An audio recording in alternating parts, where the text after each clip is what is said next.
Hi everyone. In today's video, I am going to show you how you can log in into your WordPress admin dashboard. So let's get started.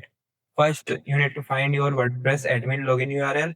By default, it is your store URL slash minus WP admin. But in some cases, it can be something else if the store administrator have already changed it. So just enter this URL, and once you open it, it will give you your fields to enter username, password, enter it, and click on login. Once you enter these details correctly, you will be logged in to your WP admin dashboard here.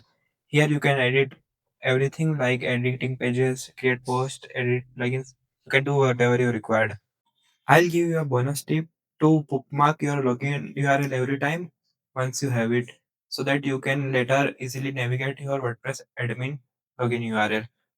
Simply click on star button here and enter the details to login. Save your login details. So that's it for this video. Now you know how to login into your WordPress dashboard. If you like this video, please hit the like button and subscribe to the channel and share this video. If you have any questions, drop them in the comments below. I'll make sure to answer it and I'll see you in the next video. Thanks.